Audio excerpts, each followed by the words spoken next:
ಸಾಮಾನ್ಯವಾಗಿ ಬಹಳಷ್ಟು ಜನ ಸೇವಕರುಗಳು ಸಿನಿಮಾ ಸೀರಿಯಲ್ ಬೇರೆ ಯಾವುದೇ ಕಾರ್ಯಕ್ರಮಗಳನ್ನ ನೋಡಬಾರದು, ಅದು ಸಮಯ ವ್ಯರ್ಥ, ಅದು ಪಾಪ ಎಂಬುದಾಗೆಲ್ಲ ಹೇಳ್ತಾ ಇರ್ತಾರೆ.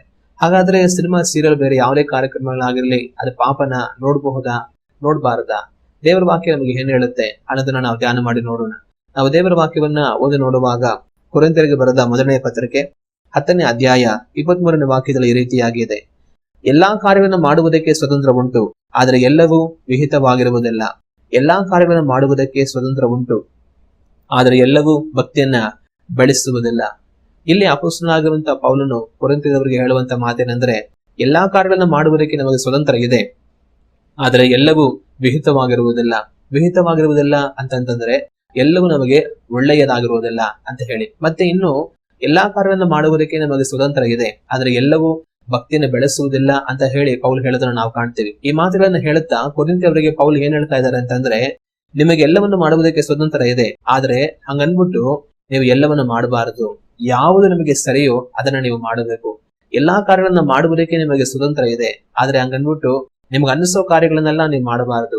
ಯಾವುದು ನಿಮ್ಮ ಭಕ್ತಿಯನ್ನು ಬೆಳೆಸುತ್ತೋ ಆ ಕಾರ್ಯಗಳನ್ನ ನೀವು ಮಾಡಬೇಕು ಅಂತ ತಾನು ಬರೆಯುವುದನ್ನ ನಾವು ಕಾಣುತ್ತೇವೆ. ಅದೇ ರೀತಿ ನಮಗೂ ಸಹ ಎಲ್ಲವನ್ನು ಮಾಡುವುದಕ್ಕೆ ಸ್ವತಂತ್ರ ಇದೆ, ಆದ್ರೆ ಹಂಗನ್ಬಿಟ್ಟು ನಮಗೆ ಸರಿಯಿಲ್ಲದಿರುವ ಕಾರ್ಯಗಳನ್ನ ನಾವು ಮಾಡಬಾರದು. ನಮಗೆ ಯಾವುದು ಸರಿಯೋ ಅವುಗಳನ್ನ ನಾವು ಮಾಡಬೇಕು. ಎಲ್ಲಾ ಕಾರ್ಯಗಳನ್ನ ಮಾಡುವುದಕ್ಕೆ ನಮಗೆ ಸ್ವತಂತ್ರ ಇದೆ, ಆದ್ರೆ ಹಂಗನ್ಬಿಟ್ಟು ಭಕ್ತಿಯನ್ನ ಬೆಳೆಸದಿರುವಂತ ಕಾರ್ಯಗಳನ್ನ ನಾವು ಮಾಡಬಾರದು. ಆದ್ರೆ ಭಕ್ತಿಯನ್ನ ಬೆಳೆಸುವಂತ ಕಾರ್ಯಗಳನ್ನ ನಾವು ಮಾಡುವಂತವர்களಾಗಿರಬೇಕು.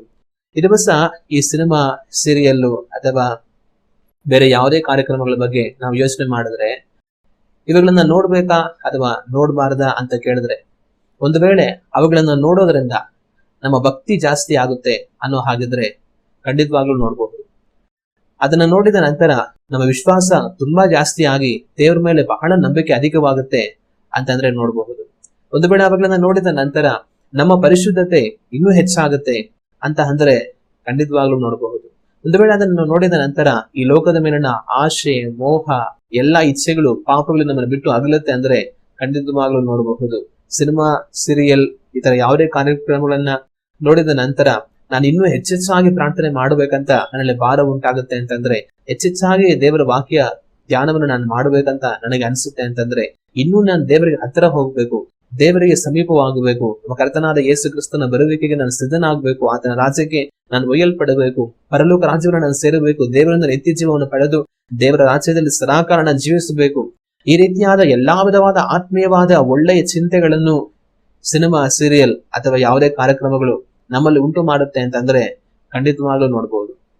ಆದ್ರೆ ಒಂದು ವೇಳೆ ಅವುಗಳನ್ನ ನೋಡಿದ ನಂತರ ಇನ್ನೂ ನನ್ನ ನಂಬಿಕೆ ಕಡಿಮೆ ಆಗುತ್ತೆ ಅಂತಂದ್ರೆ, ಅದು ನನ್ನನ್ನ ದೇವರನ್ನ ಮರೆಯೋ ಹಾಗೆ ಮಾಡುತ್ತೆ ಅಂತಂದ್ರೆ, ದೇವರ ವಾಕ್ಯ ಧ್ಯಾನವನ್ನ ಮಾಡದ ಹಾಗೆ ದೂರ ಮಾಡುತ್ತೆ ಅನ್ನೋ ಹಾಗಾದ್ರೆ, ನಾನು ದೇವರೊಟ್ಟಿಗೆ ಐಕ್ಯದಲ್ಲಿ ನಡೆಯುವುದಕ್ಕೆ ಅದು ನಮಗೆ ಅಡ್ಡಿಯಾಗಿರುತ್ತೆ ಅನ್ನೋ ಹಾಗಾದ್ರೆ, ಪರಲೋಕದ ಚಿಂತೆ, ನಿತ್ಯ ಜೀವದ ಚಿಂತೆ, ಪರಿಶುದ್ಧತೆಯ ಚಿಂತೆ, ದೇವರ ರಾಜ್ಯವನ್ನು ಸೇರಬೇಕು, ದೇವರ ಬರುವಿಕೆಗೆ ನಾನು ಸಿದ್ಧಪಡಿಸಿಕೊಳ್ಳಬೇಕೆನ್ನುವಂತ ಚಿಂತೆ ನನ್ನಲ್ಲಿ ಕಡಿಮೆ ಮಾಡಿ ಈ ಭೂಲೋಕದ ಸಂತೋಷ, ಆನಂದ ಇವುಗಳಲ್ಲಿ ನನ್ನನ್ನ ಮುಳುಗಿಸುತ್ತೆ ಅಂತಂತಂದ್ರೆ ಅವುಗಳಿಂದ ದೂರ ಇರೋದು ನಮಗೆ ಒಳ್ಳೆಯದು.